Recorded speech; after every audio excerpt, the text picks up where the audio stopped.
কোন পুরুষ না। আপনাদের মতো একজন মা সর্বপ্রথম ইসলাম ধর্ম গ্রহণ করলেন, অতএব সর্বপ্রথম মুসলমান আপনারা, আপনাদের ঈমান আমল আরো উন্নত হওয়ার দরকার আছে না নাই? কিন্তু দিনের ক্ষেত্রে সব চাইতে পিছায়া আমাদের মায়ের জাতিরা। হযরতে পয়গম্বর গারে হিরায় যখন জিবরিল আমিনের সাথে সাক্ষাৎ হয়ে যায়, জিবরিল আমিন কালিমা দিয়া কোরআন দিয়া নবী বানায়া এইবার কয়জান কালিমার দাওয়াত দেন। জিবরিল আমিনের চাপ খায়া হযরতে পয়গম্বরের জ্বর আসে, বাড়িতে এসে কয় জাম্মিলুনি জাম্মিলুনি, আমার একটু চাদর দিয়া পেঁচায়া দাও, কম্বল দিয়া পেঁচায়া দাও।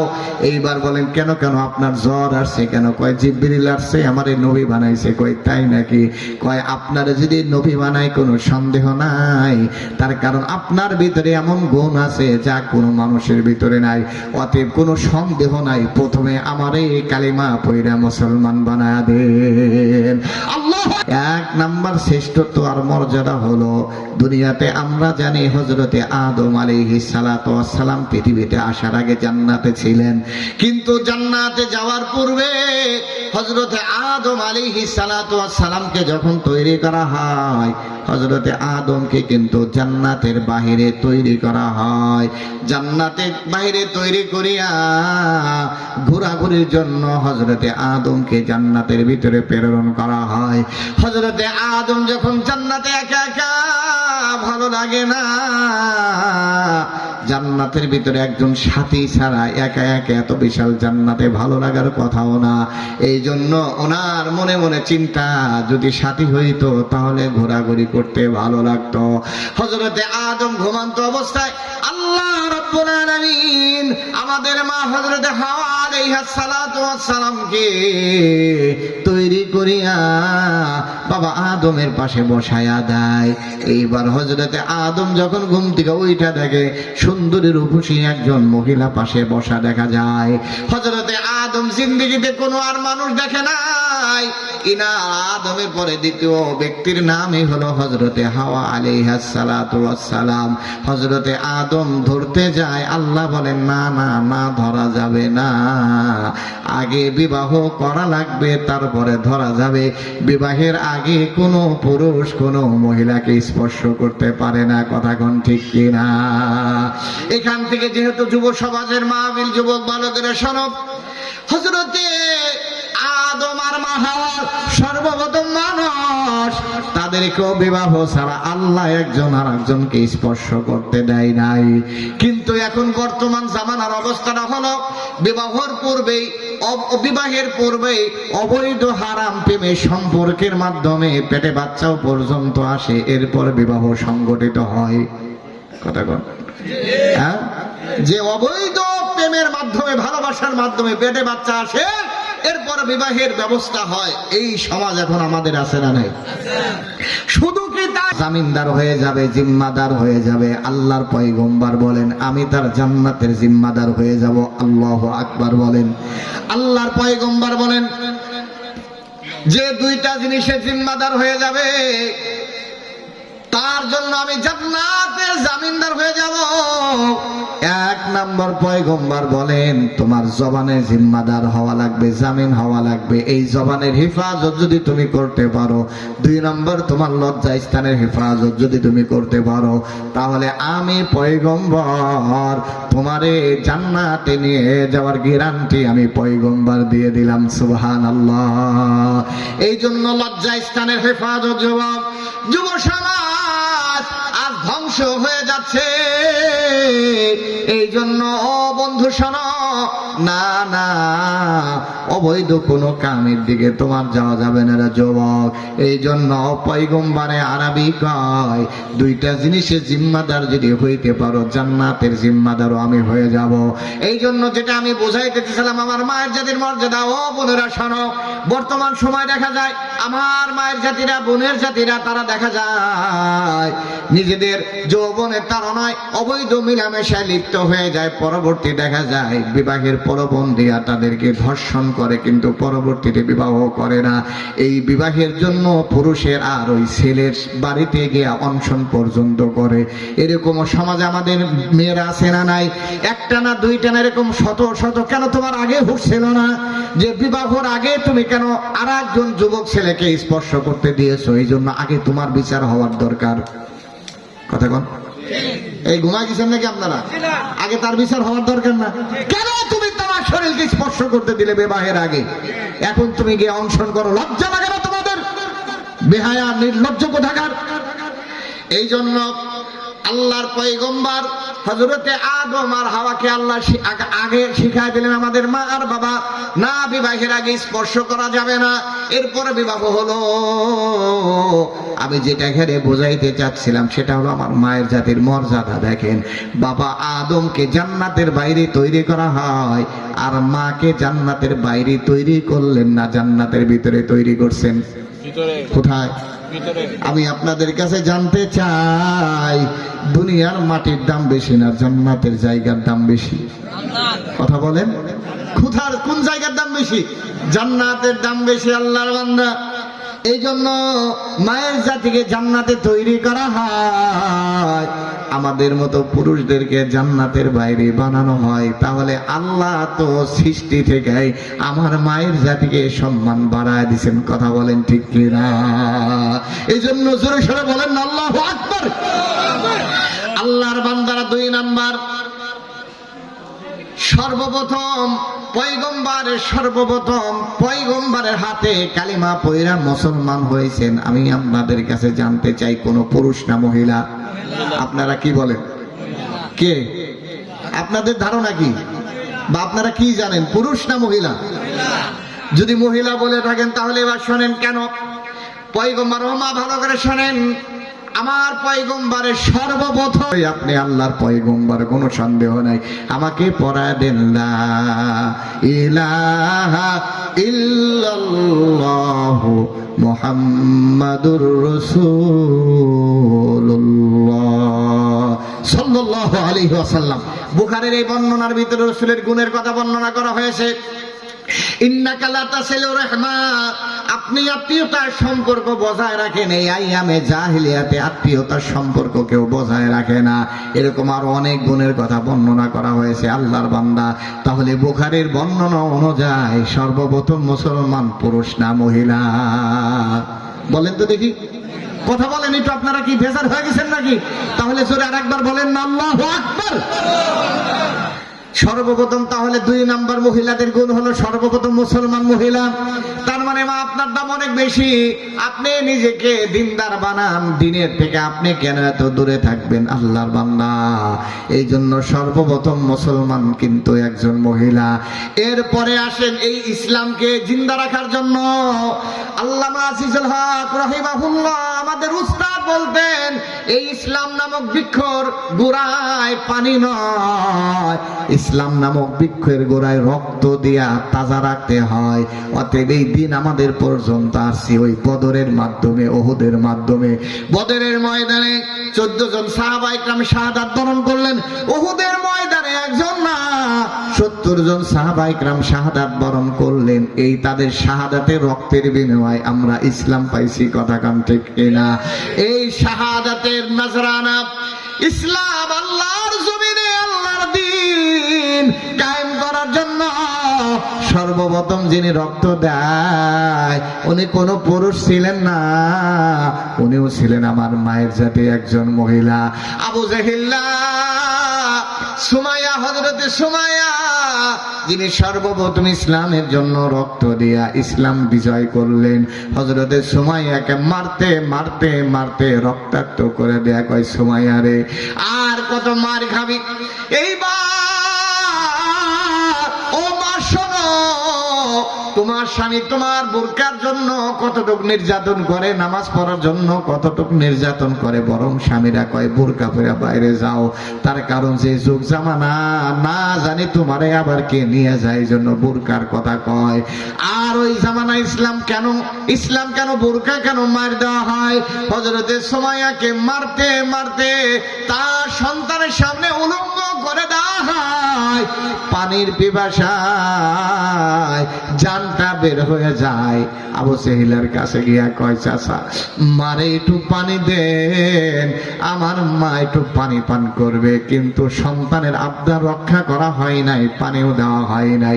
মারতে মারতে যখন সুমাইয়ার কাপড় খুলে ফেলা হয়, সন্তান গিয়া কয়, চাচা এটা কি কোন সন্তান উলঙ্গ অবস্থায় তার মাকে কি দেখতে পারে নাকি?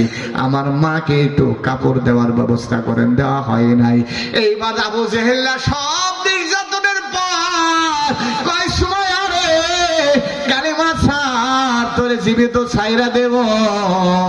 আল্লাহর বান্দে সুমাইয়া কয়, আবু জাহিল রে মরতে রাজি আছি, শাহাদাত বরণ করতে রাজি আছি, কিন্তু ঈমান হারা হইয়া কবরে যাইয়া জাহান্নামে যাইতে রাজি নাই।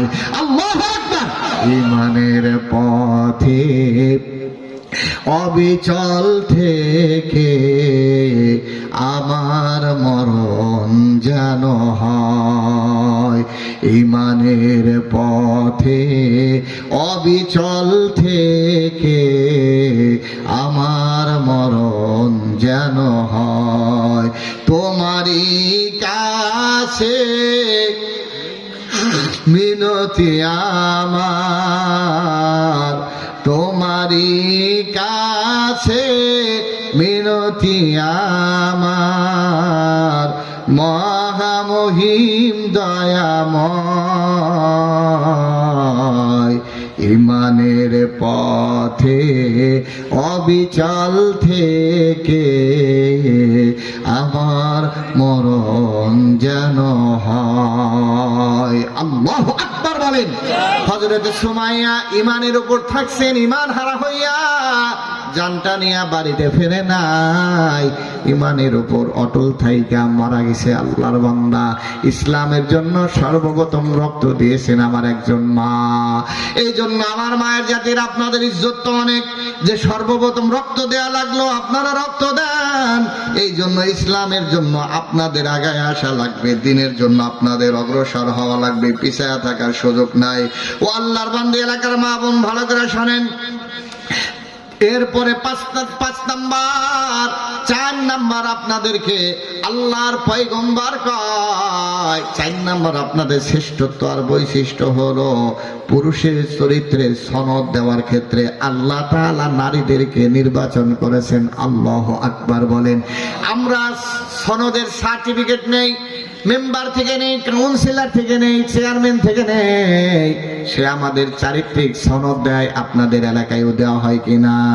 কিন্তু রাসূল কয়, তোমার চরিত্রের সনদ যদি নিতে হয় তাহলে তোমার স্ত্রী থেকে নেওয়া লাগবে। খায়রুকুম লি আহলিহি ওয়া আনা খায়রুম লি আহলি। আল্লাহর পয়গম্বর বলেন, কোন স্ত্রী যদি তার স্বামীর ব্যাপারে বলে ভালো, আল্লাহ কয় ভালো।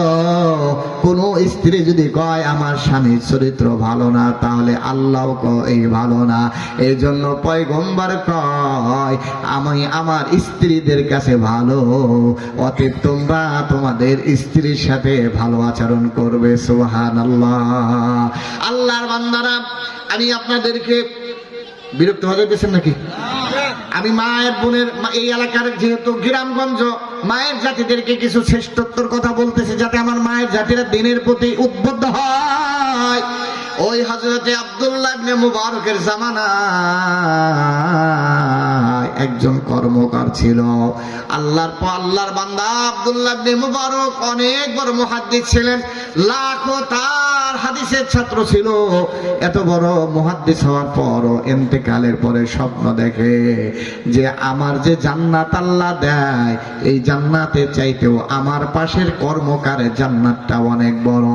এইবার হযরত আব্দুল্লাহ ইবনে মুবারকের শাগির্দরা, ওই কর্মকার সাধারণ একজন মানুষ, আর আব্দুল্লাহ ইবনে মুবারক এত বড় মুহাদ্দিস, এত বড় আল্লাহর ওলি, সে রাত্রে বেলায় তাহাজ্জুদে দাঁড়ায় যায়, দিনের বেলায় বুখারী পড়ায়, অথচ কর্মকার সারাদিন কর্মকাজ করছে। তা আব্দুল্লাহ ইবনে মুবারকের চাইতে জান্নাত বড় হয় কেন? এই জন্য তার এই চরিত্রের সনদটা কার কাছে নিবে?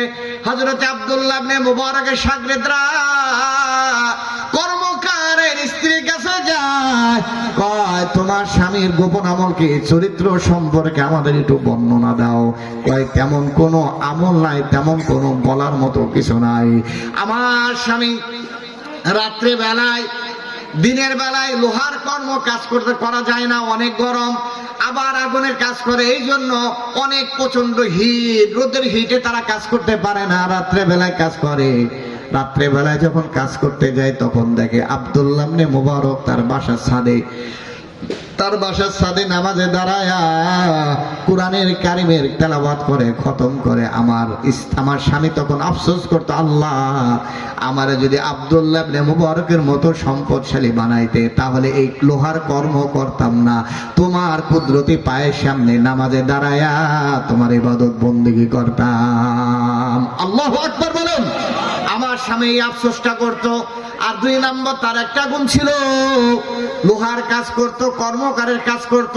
যখন মসজিদের মাইকে আল্লাহু আকবারের ধ্বনি হয়, যখন আল্লাহু আকবারের আওয়াজ হইতো, তখন আমার স্বামীর এই হাতুড়িটা যদি মাথার উপরে থাকতো, ওই হাতুড়িটা আর সামনের দিকে ফেলতো না, পিছনের দিকে ফেলা ওযু কইরা মসজিদে গিয়া জামাতের সাথে নামাজ আদায় করতো। আল্লাহু আকবার বলেন।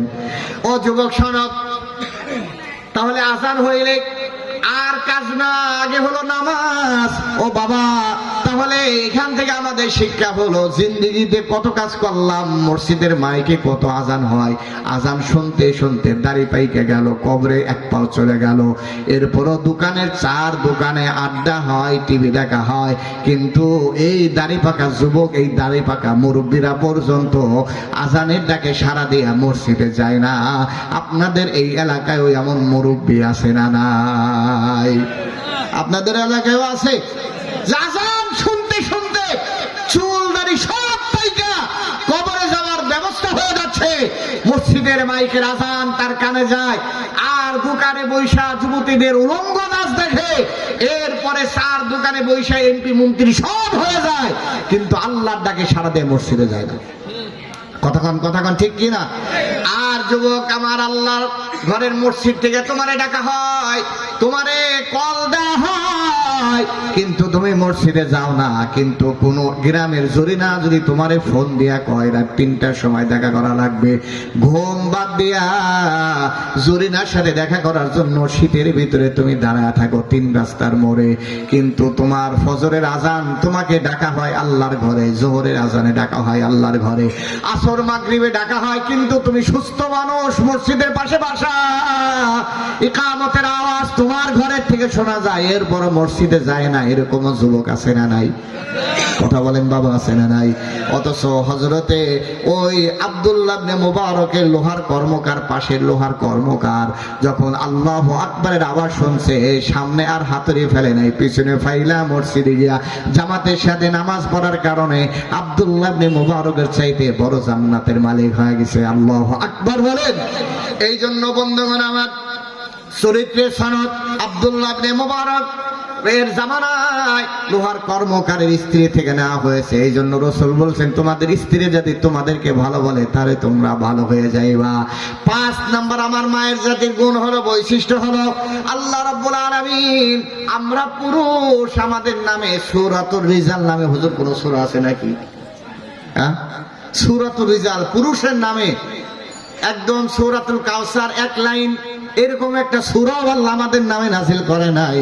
কিন্তু সূরাতুন নিসা নামে অনেক বড় একটা সূরা আমার মায়ের জাতিদের নামে আল্লাহ নাজিল করছেন। সুবহানাল্লাহ কইবেন না আপনারা? আজ হুজুর আমাদের নামে করে নাই, তা আমরা কম কেন? আপনারা মনে হয় এমনি মাটি ফেটে হইছেন না, মহিলাদের মাধ্যমে আইছেন? তা আমার মায়ের জাতির মাধ্যমে আইছেন। আমার মায়ের সম্মান আমার সম্মান, এই জন্য জোরে কন্যা সুবহানাল্লাহ। তাহলে 5 নাম্বার আমার মায়ের জাতির নামে সূরা নাজিল হয়। 6 নাম্বার, মায়ের জাতিকে এত সম্মান দেওয়া হয়, পয়গম্বর কয় আমরা পুরুষ, আমাদের পায়ের নিচে জুতা, আর আমাদের মায়ের জাতির পায়ের নিচে আল্লাহ জান্নাত রেখে দিছে। জোরে কন্যা বাবা সুবহানাল্লাহ। আল্লাহর পয়গম্বর বলেন, আল জান্নাতু তাহতা আকদামিল উম্মাহাত, তোমাদের মায়ের পায়ের নিচে তোমাদের জান্নাত। অতএব যুবক, মায়ের সাথে খারাপ ব্যবহার করো, মারে কষ্ট দাও, মায়ের এক ফোঁটা চোখের পানি যদি তোমার বিরুদ্ধে চলে যায়, তোমার জীবন ধ্বংস হয়ে যাবে। এই জন্য যুব সমাজ যারা তোমরা মাহফিলের আয়োজন করেছো, যাদের এখনো মা আছে বাবা আছে, খবরদার খবরদার ওই মা বাবার অবাধ্য হইবা না। মা বাবার অবাধ্য হইয়া বন্ধু আর বান্ধবীদের আপন বানাইবা না। তোমার মা আর বাবার বাধ্য হইয়া যা করবা আল্লাহ বরকত দেবে। পয়গম্বর কয় রিজা রব্বি ফি রিজাল ওয়ালিদ ওয়া সাকাতা রব্বি ফি সাকাতাল ওয়ালিদ।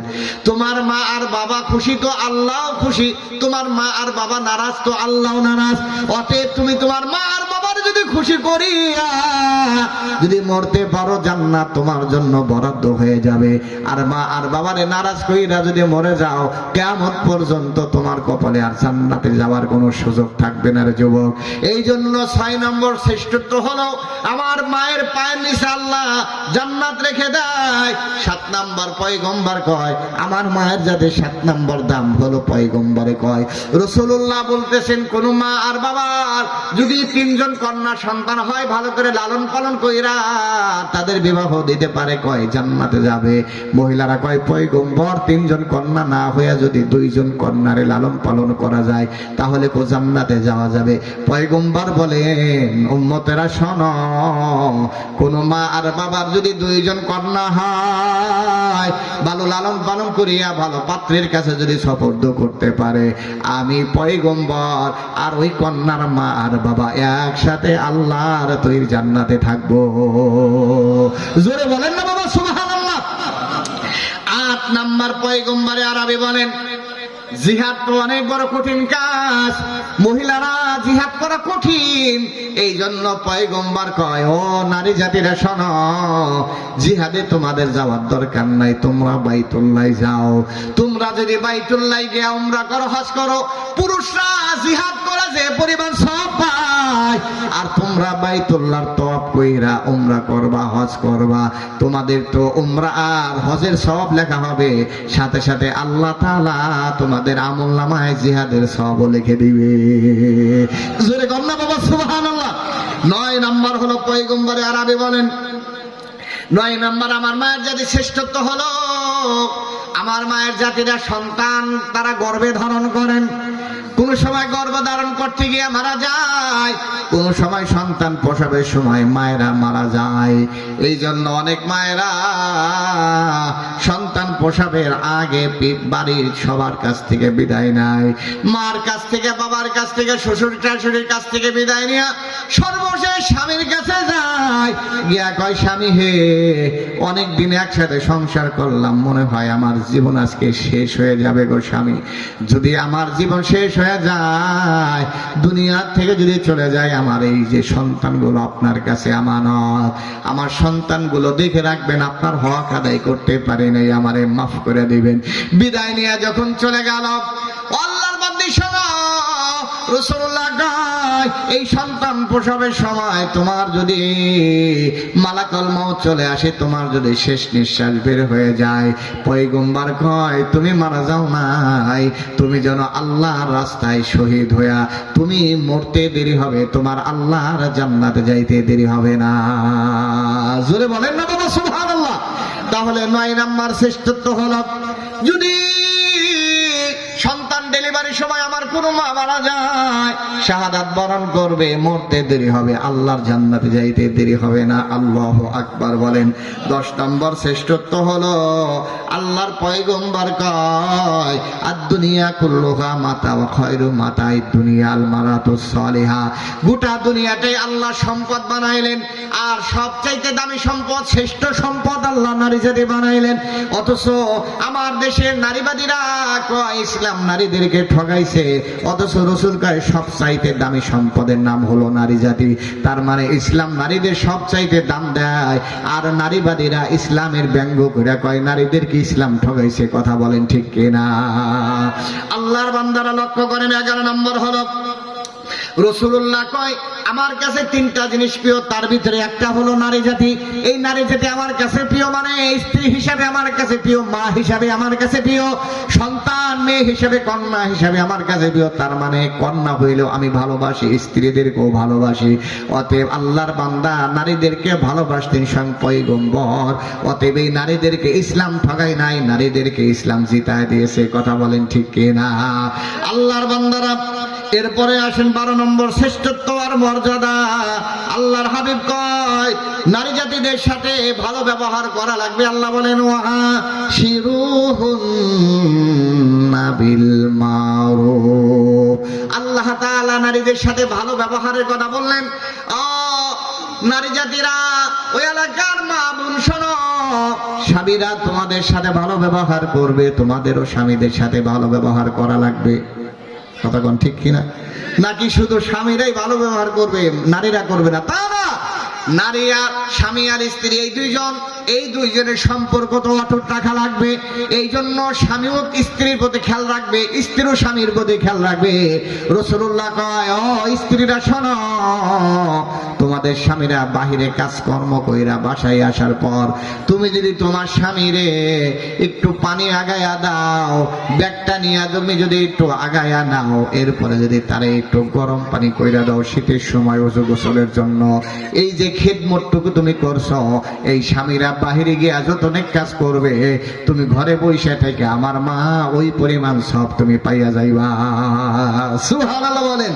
13 নম্বর হলো রাসূলুল্লাহ কয় শোনো, পুরুষদেরকে জান্নাতে যাওয়া কঠিন, অনেক কাজ করতে হয়, কিন্তু নারীদের জান্নাতে যাওয়া সহজ করে দেওয়া হয়। রাসূলুল্লাহ কয় কোন মহিলা যদি 4টা কাজ করতে পারে, আল্লাহ তার জান্নাতে যাওয়া সহজ করে দেয়।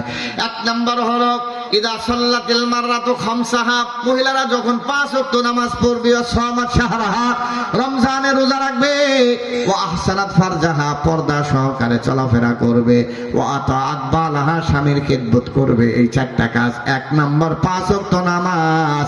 কিন্তু এলাকার মহিলারা সব চাইতে গাফলাতি করে হলো নামাজ নিয়ে, রোজা রাখে কিন্তু নামাজ পড়ে না। কথা কোন ঠিক কিনা? রোজা রাখে, এগুলা কি বাস্তব কিনা কোন আপনারা কোন? এই সমস্যা আমাদের আছে না নাই? রোজা রাখে, মাসের পর মাস রোজা রাখতেছে, ফরজ রোজা তো রাখেই, শাওয়াল মাসে 6টা সহকারে রাখে, কিন্তু নামাজ কতক্ষণ নামাজ পড়ে না। এই জন্য রাসূলুল্লাহ কয় না, আগে নামাজ পড়ো। আমার এলাকার মা বোন শোনো, রোজা রাখো, নামাজ পড়ো না, হবে না। 1 নম্বর তোমার নামাজ পড়া লাগবে। সংসারের কাজ করো, সকালবেলা ওইটা সংসারের কাজ করো, গরু বছর ইত্যাদি সব কাজ তুমি করো। সংসারের হক আদায় করছো, কিন্তু আমার আল্লাহর হক আদায় করো নাই। সন্তান আদি স্কুলে পাঠাও, দেখাশোনা করো, হক আদায় করছো, আমার আল্লাহর হক আদায় করো নাই। কাজ করতে করতে সন্ধ্যা হয়ে যায়, সন্ধ্যার সময় গোসলটা দেয়া আল্লাহর কুদরতে পায় সেজদা দেওয়ার সুযোগ হয় না। হিন্দি সিরিয়াল দেখার জন্য টিভির সামনে বসে যাও। কথা বলে না কেন? গোসল আদি